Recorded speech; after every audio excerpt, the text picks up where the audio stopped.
ඔබලා විභාගෙට ලියපු ළමයි ඉන්නවා නම් ඒගොල්ලෝට සාමාන්‍යයෙන් මේකේ උත්තර ලැබුණාන් පස්සේ ඊළඟ ප්‍රශ්න පත්‍රයට යද්දී ගැටලුවක් වෙන්න පුළුවන්. එහෙම දරුවෝ ඉන්නවා නම් මේකට සහභාගී නොවීම තමයි වැදගත්. ඒක මුලින්ම කියන්න ඕන. අපි ඇත්තටම මේක මේ වීඩියෝ එක කරන්නේ 2020න් පස්සේ කියන්නේ 21 22 දරුවෝ ඉන්නවා නම් ඒගොල්ලන්ට වැදගත් වෙයි කියලා හිතලා. නැතුව 2020 ළමයි වෙනුවෙන් නොවේ. ඒක මුලින්ම කියන්න ඕන. මොකද විභාගයක් අතරතුර ප්‍රශ්න පත්‍රයක් සාකච්ඡා කිරීම යුක්තිදායක නොවන නිසා. අපි කතා කරමු මෙහෙම. මෙවර විභාග ප්‍රශ්න පත්‍රය ගත්තාම සාමාන්‍ය ප්‍රශ්න පත්‍රයක් ලැබිලා තියෙනවා. ගොඩක් දරුවෝ කතා කරපු දේ තමයි ඒගොල්ලොන්ට සාමාන්‍යයෙන් ප්‍රශ්න 40ක් විතර කරගන්න හැකියාව තියෙනවා. ඉතාමත් පහසුයි. මධ්‍යම ප්‍රමාණ ළමයින්ට වෙලාව පොඩ්ඩක් මදි වෙච්ච කතාවක් තමයි අහන්න ලැබුණේ. නමුත් ගොඩක් ළමයි 40 පැනලා උත්තර ගහලා තියෙනවා. 48 47 වගේ ළමයි කිහිප දෙනෙක් අපිට හමු වුණාද. එතකොට අපි පහුගිය දවස්වල උගන්වපු ප්‍රශ්න ගත්තොත් ඒවයි මේ ආපු ප්‍රශ්න පත්‍රය අතර බොහෝ සමානකම් තිබුණා. උදාහරණයක් විදිහට ගත්තොත් මේවර විභාග ප්‍රශ්න පත්‍රයේ 6 වෙනි ප්‍රශ්නේ ක්වාක් සංයුතිය ගැන අලුතින් විෂය නිර්දේශයට ඉදිරිපත් කරපු කොටසක්. ඒ ප්‍රශ්නේ අපි මීට සති දෙකකට පමණ පෙර අන්තර්ජාලය ඔස්සේ ප්‍රසිද්ධ කරපු ප්‍රශ්නයක්. ඒ වගේම ඔයාලා kuppia.lk එකට ගිහිල්ලා බැලුවා නම් ඒකේ අපි අප්ලෝඩ් කරපු වීඩියෝ යම් ප්‍රමාණයක් තියෙනවා. 20කට ආසන්න වීඩියෝ ප්‍රමාණයක් මේ වෙනකොට දාලා තියෙනවා. ඔයාලට ඒවට ගිහිල්ලා බලන්න පුළුවන්. ඒ වගේ තියෙන ප්‍රශ්නයි මේවර විභාගයට ආපු ප්‍රශ්නය අතර තියෙන සම්බන්ධය. මේකෙදි මුලින්ම ඔබ දැනගන්න ඕන ප්‍රශ්න පත්‍ර ගොඩක් කරා කියලා විභාගයක් කරන්න බෑ. කරන්න ඕන එකම දේ තමයි අර යාන්ත්‍රණය මෙකැනිසම් එකක් තියෙනවා. ප්‍රශ්න පත්‍රයක යාන්ත්‍රණය. අන්නේ යාන්ත්‍රණය හරියට තේරුම් ගත්තා නම් ඒක මම හිතන්නේ භෞතික විද්‍යාවට විතරක් නෙමෙයි බොහෝ විෂයන් වල තියෙන දෙයක්. පුරුද්දට ප්‍රශ්න පත්‍රයක් කරනවට වඩා අවබෝධයෙන් කරාම වැඩි කාලයක් වැය නොකර ඉහළ ලකුණු ප්‍රමාණයකට යන්න පුළුවන්. ඒක තමයි ඔබ දැනගත යුතු දේ. මේ අවුරුද්දෙන් පස්සේ විභාග වලට යන දරුවන්ට මම යෝජනා කරන්නේ ඔයගොල්ලෝ ඉගෙන ගන්නකොට හાર્ඩ් වර්කින් يعني ගොඩක් මහන්සි වෙලා වැඩ කරා කියලා වැඩක් වෙන්නේ නැහැ. හරියට මේක තේරුම් ගන්න මූලික අඩිතාලම ඒ කියන්නේ බේසික්ස් තියෙන්නේ ප්‍රමූල ධර්ම. ප්‍රමූල ධර්ම තමයි මේකෙදි විභාග වලදී චෙක් වෙන්නේ කියන එක මේ ප්‍රශ්න පත්‍රයේ පෙන්වලා දෙන කරුණ. ඉතින් අපි සුපුරුදු විදිහට සාමාන්‍යයෙන් අපි ප්‍රශ්න පත්‍ර ළමයිට කරන්න කියන්නේ පිළිවෙලකට නෙමෙයි අපිළිවෙලකට. සාමාන්‍ය අග ඉඳන් මුලට තමයි අපේ සාමාන්‍ය ළමයි ප්‍රශ්න පත්‍ර කරන්නේ. මේ අවුරුද්දේ අර 40 පැනපු ළමයි බොහොමයක්ම ප්‍රශ්න පත්‍රය කරලා තියෙන්නේ අග ඉඳන් මුලට. එතකොට මුල ප්‍රශ්න ලේසි. ඒවට යත වෙන කාලය වැඩි. සමහරට පළවෙනි අග ඒ කියන්නේ පළවෙනි 50 ඉඳන් 25 වෙනිකම් ප්‍රශ්න සාමාන්‍යයෙන් පැයක් වගේ ඇතුළත නැත්නම් පැය එකයි කාලා 1:10ක් වගේ ඇතුළත කරපු ළමයෙකුට ඉතිරි ප්‍රශ්න 25 ඉතාමත් පහසුවෙන් නියමිත කාලය තුල ඉවර කර ගැනීම හැකියාව ලැබිලා තියෙනවා. අපි සුපුරුදු විදිහට 50 වෙනි ප්‍රශ්නයෙන් පොඩි සාකච්ඡාවක් කරමු. මේ 50 වෙනි ප්‍රශ්නෙට කලින් 2013 මේ ප්‍රශ්නේ ඇවිල්ලා තිනවා මේ ප්ලේට් 4ක් දාපු ප්‍රශ්නේ. මේකේ තියෙන ප්ලේට් 5ක් දාලා. ඒ කියන්නේ දාරිත්‍රික. ඔබ දන්නවා සාමාන්‍ය දාරිත්‍රිකයක් ගත්තාම වර්ගඵල A වෙච්ච, පරතරය D වෙච්ච කොටසක ධාරිතාවය මේ දවසේ ස්ථිති විද්‍යුත් ශාස්ත්‍ර 2020 කියලා ළමයිට අපි කරනවා C සමානයි F මේක රික්තක මාධ්‍ය නම් එප්සයිලන් නෝට් A යට D කියලා දානවා. ඔක තමයි ධාරිත්‍රිකයක ධාරිතාවය. දැන් මේකේ දීලා තියෙන්නේ 50 වෙනි ප්‍රශ්නය මෙන්න මෙහෙම. මේ වගේ ප්ලේට් ඔයගොල්ලෝ ගාව ප්‍රශ්න පත්‍රයේ තියෙනවා බලන්න ප්ලේට් 5ක් තියෙනවා. 1 2 3 4 5ක්. මේ ප්ලේට් පහේ XY ලක්ෂ අතර x ලක්ෂය දාලා තියෙන්නේ මෙන්න මෙහෙම. xy ලක්ෂ අතර සමගධාරිතාවය කොච්චරද කියලා අහන්නේ. මේ xy ලක්ෂ දෙක අතර. මේක තමයි y ලක්ෂය. මේක තමයි x ලක්ෂය. මෙන්න මේ අතර සමගධාරිතාවය මොකක්ද කියලා. මේකේ පරතක දීලා තියෙනවා d කියලා. ඒකේ අර්ත් කරපු ලක්ෂ දෙකක් නැත්නම් සම්බන්ධ කරපු ලක්ෂ දෙකක් තියෙනවා. මෙන්න මේ ලක්ෂ දෙක මෙතනින් සම්බන්ධයි. ඒක එකක්. අනිත් එක මෙන්න මේක. y ට මෙන්න මේක සම්බන්ධ කරනවා. මේකේ පරතර දීලා තියෙන d කියලා. මේ පරතර d. මේ පරතර d නම් මේ තහඩු දෙකක් අතර ධාරිතාව මේ එක වර්ගඵල a. එතකොට අර සුපුරුදු සමීකරණය නම c සමානයි epsilon naught a අට d කියන සමීකරණය. දැන් මේ දෙක මෙහෙම සම්බන්ධ කරලා xy අතර සමගධාරිතාවය මොකක්ද කියලා අහනවා. එතකොට මම මේ ප්‍රශ්නේ කරන්නේ ඕගොල්ලන්ට යෝජනා කරන්නේ මෙන්න මේ විදිහට. ඉස්සෙල්ලා මේ xy ලක්ෂ දෙක අඳින්න. මේ xy ලක්ෂ දෙක අඳින්න. මේ අතර තියෙනවා මෙන්න මේ ධාරිත්‍රිකය. මෙන්න මේ ධාරිත්‍රිකය මෙහෙම අඳින්න. මෙන්න මේ ධාරිත්‍රිකය මෙහෙම අඳින්න. ඊට පස්සේ මෙන්න මේ ජොයින්ට් කරපු එක තියෙනවනේ රතු පාටින්. අන්නේ රතු පාටින් දාපුවම මම මෙන්න මෙහෙම දානවා. මෙන්න මේ රතු කොටස මෙහෙම දානවා. ඊට පස්සේ නිල් කොටස තියෙනවනේ මෙන්න මේක. නිල් කොටස මෙහෙම දානවා. නිල් කෑල්ල මෙහෙම දානවා. ඔන්න නිල් කොටස මෙහෙම දානවා. දාලා දැන් තහඩුව අතර සම්බන්ධයක් දාමු මෙහෙම. මෙන්න මේ කොටස. මේ කොටස තියෙන්නේ x හා රතු ලකුණු අතර. x හා රතු ලකුණු අතර මෙන්න මෙහෙම ධාරිත්‍රිකය. ඔන්න ඒ ධාරිත්‍රිකය හරියි. ඊට පස්සේ මේ රතු ලකුණයි y අතර එකක් තියෙනවා. රතු ලකුණයි y එකයි අතර එකක් තියෙනවා. දැන් x ලක්ෂයයි රතු ලකුණයි මෙතන එකක් තිබ්බා. ඊට පස්සේ මෙන්න මේ අතර එකක් තියෙනවා. y ලක්ෂයයි රතු ලකුණයි. ඊට පස්සේ y ට සම්බන්ධ කරලා තියෙනවා රතු. ඒක නිල් ලකුණ තියෙනවානේ. නිල් ලකුණ දාලා තියෙන ඇත්තටම y ට.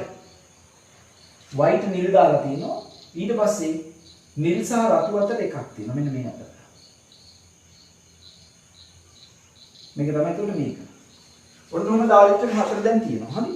දැන් මේ ධාරිත්‍රික හතර තියෙනකොට බලන්න මේක c මේක c මේක c මේක c. දැන් ඔබ දන්නවා සාමාන්‍යයෙන් ධාරිත්‍රික වල ශ්‍රේණිගත සමාන්තරගත සම්බන්ධය. ධාරිත්‍රික දෙක මේ දෙක සමාන්තරගතයි. මේ දෙක සමාන්තරගත නම් සමාන්තර ධාරිත්‍රික වල ප්‍රතිරෝධ අනිත් පැත්තනේ. ඒතකොට මේ දෙකේ සමගධාරිතාවය 2c. එහෙනම් මේක y ලක්ෂය මෙහෙම x ලක්ෂය මෙහෙම. මේකේ c ධාරිත්‍රිකය තියෙනවා. මෙතන c තියෙනවා. මේ දෙකේ සමගධාරිතාවය 2c. දැන් මේ ධාරිත්‍රික දෙක ශ්‍රේණිගතයි. මේ දෙක ශ්‍රේණිගත නම් ඒ දෙකේ සමකය අර ඕනනම් පැත්තකින් ලියා ගන්න. එකයට 2c දාන එකයට c. මේ දෙකේ සමගධාරිතාවය. පොදු ගුණාකාර 2c උඩට 1 දාන 2. c dash කියන්නේ 2c දෙදීම 3යි. මේ දෙක 2c දෙදීම 3යි. එතකොට මෙන්න y ලක්ෂය මෙන්න x ලක්ෂය මේ අතර තියෙනවා 2c දෙදීම 3ක්. මෙතන c. දැන් බලන්න මෙයයි සමාන්තරගතයි. සමාන්තරගත නම් මේ දෙක එකතු වෙනවා. ඒ කියන්නේ c ට 2c බෙදීම 3 එකතු වෙනවා. 3 පොදුයි උඩට 3යි 2යි 5යි c. එහෙනම් මේ අතර සමගධාරිතාවය 5යි c බෙදීම 3යි. c වලගේ epsilon naught යට d නේ. ඕක මෙතෙන් දාන්න 5 බෙදීම 3යි epsilon naught යට d කියලා එනවා. ඒක තමයි එතකොට පස්වෙනි ප්‍රශ්නෙට ලැබෙන්නේ පිළිතුර 2. මේක ඔයාලා 2013 ප්‍රශ්න පත්‍රය කරලා ගියා නම් ඇත්තටම ඉතාමත් පහසුවෙන් මේකට ගන්න පුළුවන් පිළිතුර.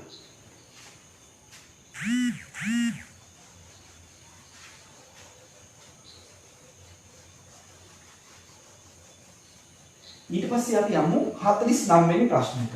49 වෙනි ප්‍රශ්නේ තියෙන්නේ ශක්ති සංස්කෘතිය. ශක්ති සංස්කෘතිය ගත්තාම මෙන්න මේ වගේ සුබට පුෂ්ඨයක් දීලා තියෙනවා. මේ සුබට පුෂ්ඨයේ මෙහෙම ස්ප්‍රින් දෙකක් තියෙනවා. මේ ස්ප්‍රින් වල ස්කන්ධය ගණන් ගන්න එපාලු. ස්පීඩ් වල නියත මොකුත් දීලා නැහැ. මෙතන ස්කන්ධය කිලෝග්‍රෑම් 2යි. මෙතන ස්කන්ධය කිලෝග්‍රෑම් 6යි. මෙහෙම දීලා මේකට දීලා තියෙනවා ප්‍රවේගය 2 ms ශ්‍රේණියක. මේක නිශ්චල තියෙන්නේ. සුමට කුෂ්ඨය. මෙහෙම තියලා දැන් මෙතන මේ ස්ප්‍රින්ග් වල මේ කෙලවරවලුත් මෙන්න මෙහෙම ඇදලා තියෙනවා. මෙන්න මේකට මේ ප්‍රවේගයෙන් මේක ඝර්ෂණයක් රහිත ගන්නේ. ඝර්ෂණ රහිත ගන්නම් ශක්තිය හානියක් වෙන්නේ නැහැ ඝර්ෂණය. එතකොට මේකට මෙහෙම ප්‍රවේගයක් දුන්නාට පස්සේ ඔබට කරන්න පුළුවන් මේකට චාලක ශක්තිය දැම්මම භාගයයි m වෙනුවට තියෙන 2යි. දෙකේ වර්ගය ගත්තොත් මේකට තියෙන සම්පූර්ණ ශක්තිය ජූල් 4යි. එතකොට මේ පද්ධතියේ තියෙන්න පුළුවන් උපරිම ශක්තිය ජූල් 4යි. දැන් මේක නවත්තලා තියෙද්දි මේක ගිහිල්ලා හැපෙනවා. මේක ගිහිල්ලා හැපුණා නම් මොකක්ද වෙන්නේ? මේක ගිහිල්ලා මේකේ හැපෙනකොට මේ ස්ප්‍රින් එකේ මේක හැපෙනකොට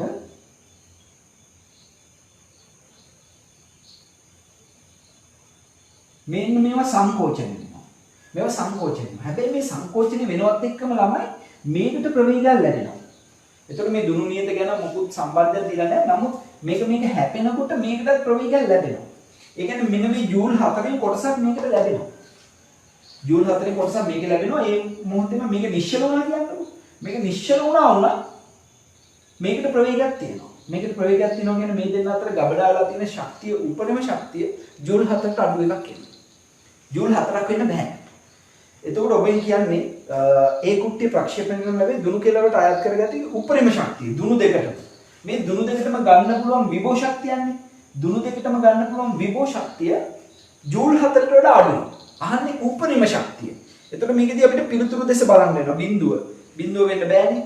1 2 3 වෙන්න පුළුවන් 4 වෙන්න බෑ. උපරිම කියපුවාම 4ට අඩු වගේ තමයි උපරිමෙන් ගන්න පුළුවන්. ඒ කියන්නේ 3යි. එතකොට මේ පිළිතුරු දෙස බලලා තමයි ගන්න වෙන්නේ. ඒක සාමාන්‍ය දැනුමෙන් ගන්න පුළුවන් උත්තරය. සාමාන්‍ය දැනුම. මම දන්නේ ඇයිද කියලා මේ 49 මේ වගේ ප්‍රශ්න ඒගොල්ලෝ දැම්මේ ගන්න කිරීමක් අවශ්‍ය නැහැ. සාමාන්‍ය දැනුමින් පිළිතුරු සපයන්න පුළුවන්. ඊට පස්සේ අපි යනවා 48 වෙනි ප්‍රශ්නෙට. සාමාන්‍ය අපේ ක්‍රමය තමයි අග ඉඳන් මුලට එන එක. 48 මේක සාමාන්‍යයෙන් අපි නිතරම හදන ගණනක්. මේකේ තියෙන වෘත්ත චලිතයේ ගුරුත්වාකර්ෂණයයි අතර සම්බන්ධය. දැන් අපි දන්නවා යම්කිසි ස්කන්ධ දෙකක් ගත්තාම මේ ස්කන්ධ අතර ක්‍රියා කරන්නේ ආකර්ෂණ බලයක්. දැන් මේ අතර යම් පරතරයක් තියෙනවා නම් ඒ පරතරයක් තියෙනවා නම් මේක ආකර්ෂිත බලය Gm m කියපුවම ඒකට සමාන ස්කන්ධ නම් n වර්ගනේ. බෙදීම a වර්ගයට සමානයි. මේක පරතරයේ දීලා තියෙන නිසා අපි එහෙම ගන්නවා. දැන් මේක සමපාද ත්‍රිකෝණයක් දීලා තියෙනවා. එතකොට මේකේදී අර O level වලදී කරන පරිවෘතය කියන එක එච්චර ඕනේ වෙන්නේ නැහැ. මැත්ස් කරන කාණ්ඩේ නම් දන්නවා ත්‍රිකෝණයක ලක්ෂණ පාඩම. මේ වගේ ග්‍රහවස්තු තුනක් තියෙනවා. සමාන ග්‍රහවස්තු. සමාන ග්‍රහවස්තු තුනක් තියෙනවා. මේ සමාන ග්‍රහවස්තු භ්‍රමණය වෙනවා. මේගොල්ලෝ අතර පරතරයේ නියතව තියාගෙන මෙහෙම භ්‍රමණය වෙනවා. එහෙම භ්‍රමණය වෙනවා නම් මේගොල්ලන්ට දෙන්න පුළුවන් ආවර්ත කාල මොනවද කියලා අහන්නේ. දක්ෂිණවතෝ තමයි මේගොල්ලෝ භ්‍රමණය වෙන්නේ. අපි හිතමු මේ කෝණික ප්‍රවේගය ඔමෙගා කියලා. ඒ කෝණික ප්‍රවේගය භ්‍රමණය වෙනකොට මේ එක ග්‍රහයකගේ ආවර්ත කාලය භ්‍රමණ කාලාවර්තය අහන්නේ. දැන් ඔබට මේකෙදි කරන්න පුළුවන් එකම දේ තමයි මේ ස්කන්ධ අතර පරතරය A දීලා තියෙනවනේ. මේ අතර පරතරය A දීලා තියෙනවා. මේ අතර පරතරය A දීලා තියෙනවා නම් ත්‍රිකෝණික ලක්ෂණය පාවිච්චි කරා නම් මේක සමපාද ත්‍රිකෝණික මේක 30යි. මේක 30යි. එතකොට මේ වෘත්තයක අරයක් විදිහට ගත්තොත් මේක වෘත්තයක අරය R විදිහට ගත්තොත් මේ අරය කියන එක A ඇසුරින් ගන්න පුළුවන් මොකක් කියලාද? R cos 30යි මනෝමයෙන් සුළු කරන්න. R cos 30 R cos 30යි 2R cos 30. 2R cos 30 ඒට සමානයි. 2R cos 30 ඔන්න ලියන්නකො 2R cos 30 මෙහෙම ලියන්න ඕනේ විභාගයට යන දීපු ළමෙන්න. cos 30 මූල තුනට දෙකින්ද දෙකක් කැපිච්චාම R වලගේ cos 30 මූල තුනට දෙකයි. එතකොට A බෙදීම මූල තුනක් කියලා එනවා. R වලගේ A බෙදීම මූල තුනක් කියලා එනවා. එතකොට මේගොල්ලෝගේ ආකර්ෂිත බල තමයි මේ පැත්තට F ක්‍රියා කරන්නේ. මේ ස්කන්ධ අතර F, මේ අතර F, මේ අතර F, මේ අතර F, මේ අතර F ඔහොම තියෙනවා. එතකොට FF ගත්තාම මේව 30 30නේ. 30 30 නම් කේන්ද්‍ර අභිසාරි බලය. මේකේ කේන්ද්‍ර අභිසාරි බලය එනවා මේ පැත්තටයි මේ දෙකට මේ ඕනම වස්තුවකට එන්නේ කේන්ද්‍ර අභිසාරි බලය F cos θ 2f cos θ 2f cos θ කියන්නේ මොකක්ද 2f cos θ කියලා කියන්නේ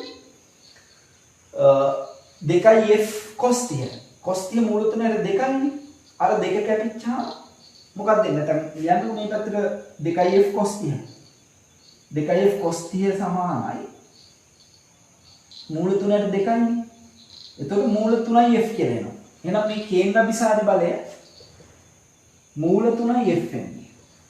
එතකොට මේ මූල 3යි f ගත්තී f වෙන්නේ මෙන්න මෙයාගේ. එතකොට මේ කේන්ද්‍ර අභිසාරි බලය f dash නම් ඕකට සමානයි. එතකොට මේක භ්‍රමණය වෙද්දී මේ කේන්ද්‍ර අභිසාරි බලය සමාන වෙනවා මොකද්ද? m r ඔමෙගා වර්ගයට. එහෙමනම් මේකේ මූල 3යි f කියන එක දැන් සමාන කරන්න m r කියලා ගත්තේ ඔබ වෘත්තයයි. ඒ බෙදීම මූල 3යි. ඔමෙගා වර්ගය. ඔමෙගා වර්ගය ඔමෙගා මුසුරු කරන්නේ ඔමෙගා කියන්නේ එතකොට 2.5 බෙදීම t. පොඩි සූත්‍ර කැලි ටිකක් දාන්න වෙනවා. හරි? එතකොට දැන් f තණ්හාගේ ආදේශකරණය. එතකොට මේ මූල 3 මෙහෙට ගියාම 3යි. f වලගේ g m වර්ගයට මේ m කැපෙනවා. m බෙදීම a මේ පැත්තට ගියාම a ගණයයි. ඔකේ මූලය තමයි ඔමෙගා කියන්නේ. ආවර්ත කාලයක් නෙහන්නේ. ආවර්ත කාලයක් අහනකොට ඔයාලට ටක් දාලා මතක් වෙන්න ඕන මොකද්ද? මෙන්න මේ සම්බන්ධය. මොකද්ද? t සමානයි 2.5 බෙදීම ඔමෙගා කියන එක. එතකොට 2.5 ඔමෙගා දැන් මෙතන හොයාගෙන මේක උඩට මාරු වෙන්න ඕන. ඒ ගණේ උඩට යනවා. යටට එනවා 3gm කියන කෑල්ල. 3gm කියන කෑල්ල. මේක මිනිත්තු 2ක් විතර යනවා සුළු කරන්න. එතකොට මිනිත්තු 2ක් විතර ඒකට ඇත්තටම යනවා. හරිද? ඔන්න ඔහොම තමයි අපි 48 තේරුවේ.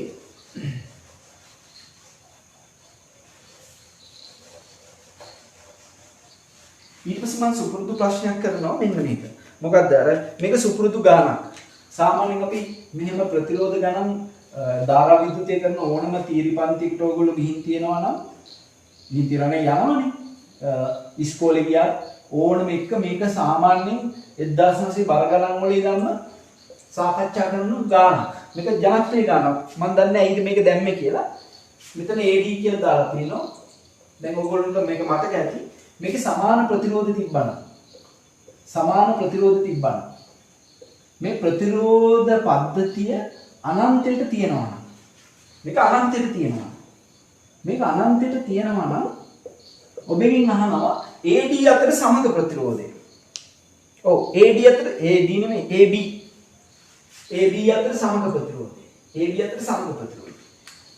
මේක ඔයගොල්ලෝ ඕන කෙනෙක් තීරපන්තික අහලා තියෙනවා. මේක අනන්තයේ තියෙනවා. ඇත්තටම මම මේක උගන්වන්නේ ගණිත දරුවන්ට අර අභ්‍යවන මූලධර්මයෙන්. ගණිත අභ්‍යවන මූලධර්මය අහලා තියෙනවනේ ගණිතය කරන දරුවෝ. නමුත් ජීවිතය කරන අපි පව් අභ්‍යවන මූලධර්ම එකට සත්‍යයි දෙකට සත්‍යයි තුනට සත්‍යයි නම් p ට සත්‍යයි කියලා උපකල්පනය කරලා p දාන එක ගන්න. ඒ වගේ දෙයක්. මේක අනන්තයට තියෙනකොට මෙතනින් එහාට තියෙන සමග ප්‍රතිරෝධය r වුණා. අනන්තයට තියෙනෝනේ. මෙතනින් තියෙන්නේ තාර. මෙතනින් එහාට තියෙන්නේ තාර. මෙතනින් එහාට තියෙන්නේ තාර. මම තීරපන්ති වල කතා කරනවා. එතකොට AB අතර සමග ප්‍රතිරෝධය වෙන්නේ r-මයි. AB අතර සමග ප්‍රතිරෝධය වෙන්නේ තාර.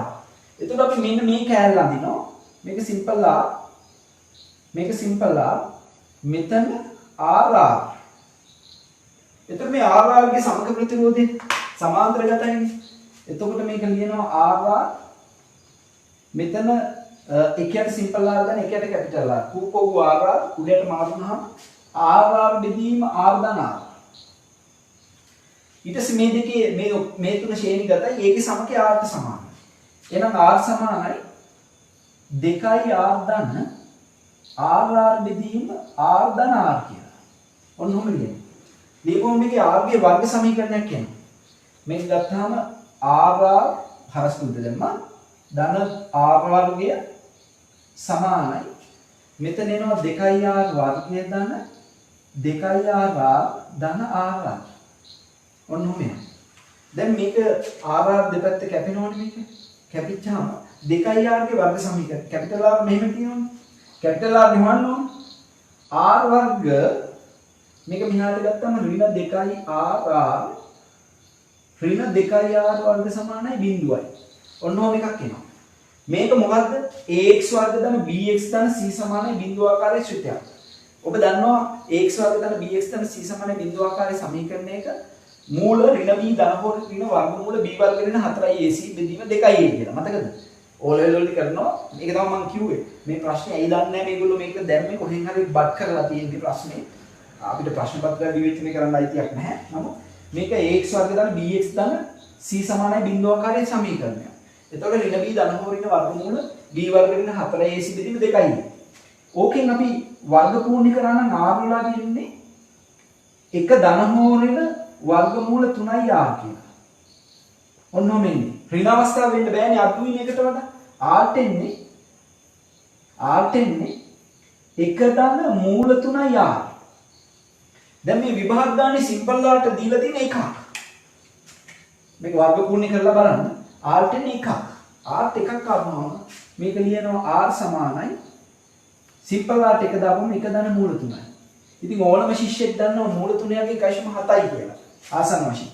එතකොට මේක 2.7යි යොමුට ආසන්නයි. 2.7යි යොමුට ආසන්නයි. එතකොට මේක පිළිතුරු වලට තියෙනවා r 2ට අඩුයි කියලා. වෙන්න බෑනේ. 2ට වැඩිනේ. r සමානයි 2 වැරදිනේ. r 3ට අඩුයි. ඔව් r 3ට අඩුයි. ඒක හරි. r සමානයි 3 වැරදි. r 3ට අඩු කියන එක පිළිගන්නවා.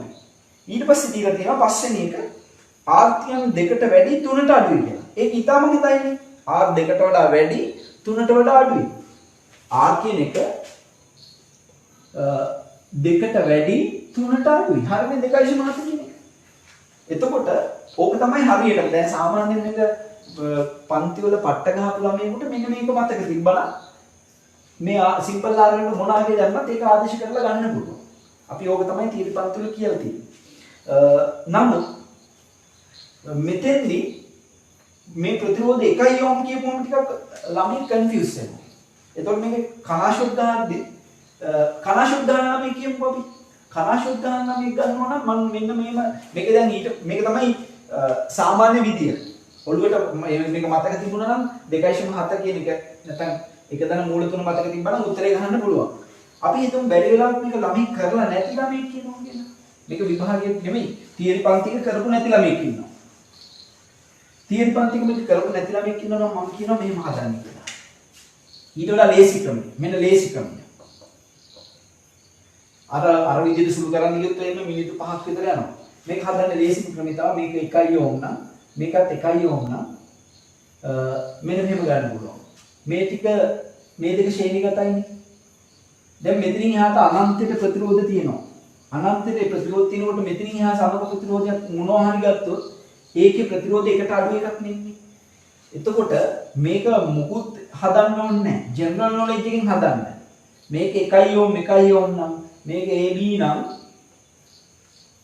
මෙතන 1 අපි දන්නවා යම්කිසි ප්‍රතිරෝධයක් සමාන්තරගත වුණොත් ඒ වගේ සමකය අඩු වගේක් ලැබෙන්නේ. උදාහරණයක් විදිහට 4 ඒවා දෙක සමාන්තරගත වුණොත් සමකය 2යිනේ.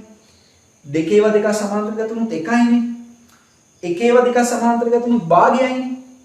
නේද? එතකොට අපිට මෙතන 1යි මෙතනින් එහාට එකට අඩු එකට වැඩි එකක් වෙන්න පුළුවන්. නමුත් මේ දෙකේ සමකය එකට අඩුයිනේ. මේ සිම්පල් ආර් ගත්තොත් මේ සිම්පල් ආර් අනිවාර්යෙන් එකට අඩු වගේක්. එකට අඩු වගේක් වුණාම AB අතර සමකය දැන් මේක එකට අඩු වගයක් නම් දැන් මේක එකක් වුණා නම් ඕම් 3යි. හරි? හැබැයි මේක එකට අඩුයිනේ. එතකොට එක ධන R එකට අඩු වගයක්. R එකට අඩු වගයක් නම් මේක අනිවාර්යෙන් මොකද වෙන්නේ? 3ට අඩුයිනේ. එතකොට ඔබට තේරුම් ගන්න ඕනේ මේක 3ට අඩුයි 2ට වැඩි. ඇයි මේ දෙක 2යිනේ? මේ දෙක එකතුව 2යි. 2ට වැඩි එකක් 3ට අඩු එකක් කියලා විනාඩියක් යන්නේ නැහැ. ගාන කියවපු ගමන් ඔයගොල්ලෝ මෙන්න මේක ඔළුවට ආවනම් මේක 1 මෙතනින් එහාට තියෙන සම්පූර්ණ සමකය. එතනින් එහාට තියෙන සම්පූර්ණ සමකය එකට අඩුයි කියන කොළුවට ආවනම් 2ට වැඩි 3ට අඩුයි කියලා පිළිතුරු ගන්න තිබ්බා. හරිද? එතකොට ඒ විදිහට තමයි මේක හදලා තියෙන්නේ. මම හිතන්නේ ඔයාලට විවරණ පොත් ගහද්දී ওই විදිහට ගහයි. නමුත් يعني සාමාන්‍ය දැනුම තියෙන ළමුන්ට එහෙම ගන්න පුළුවන්. පිළිතුරු දෙස බලලා තමයි එහෙම ගන්න. එහෙම නැතුව බැරි වෙලාවක් තිබ්බනම් මේකේ එක ධන මූල 3 කියලා අරක වර්ග එහෙමනම් මොකද කරන්නේ? මේක එකයි මේක එකයි. මෙතන ඉහාට තියෙන ඔක්කොම සමකය එකට අඩු. එතකොට 3ට අඩු එකක් තමයි සමකය ඉන්නේ. 2ට වැඩි එකක්. ඒ විදිහට ගන්න පුළුවන්. හරි. අපි ওই විදිහට මම මේ වගේ පිළිතුරු ටික ඕනනම් දෙන්නම්. මේ විදිහට.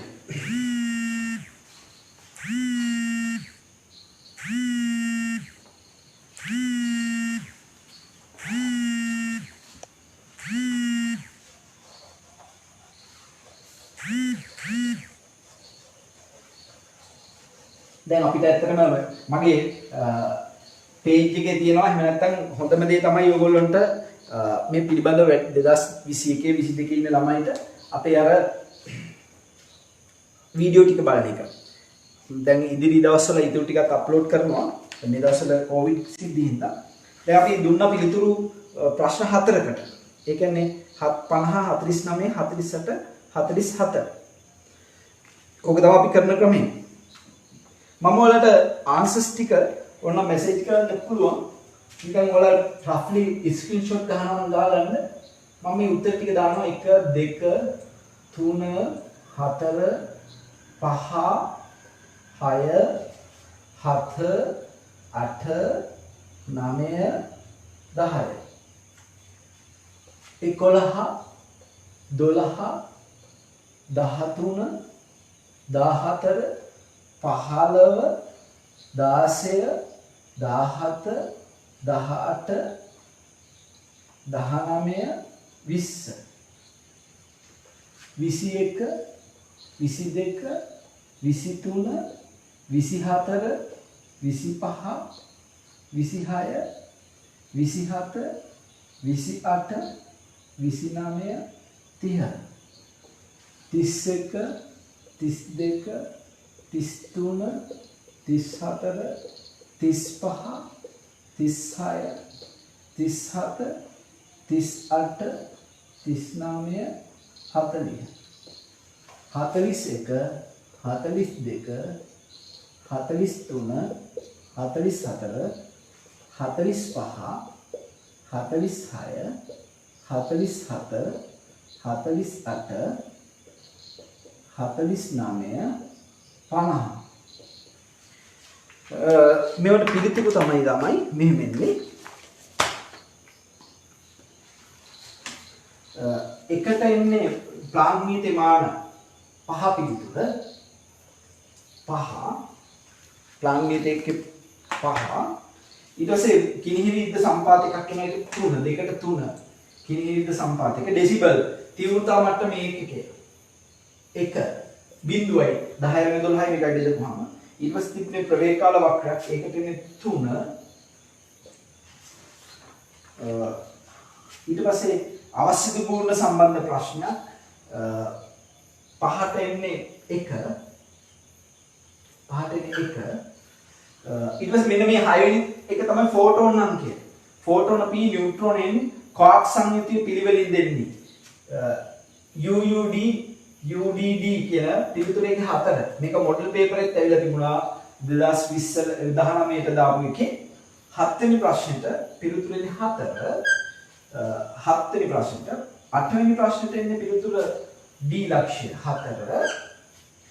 9 වෙනි ප්‍රශ්නෙට පිළිතුර එන්නේ 1. 10 වෙනි ප්‍රශ්නෙට පිළිතුර එන්නේ 7.5 ගැන 15 බෙදීම 2 3. 11 වෙනි ප්‍රශ්නෙට එන්නේ 1.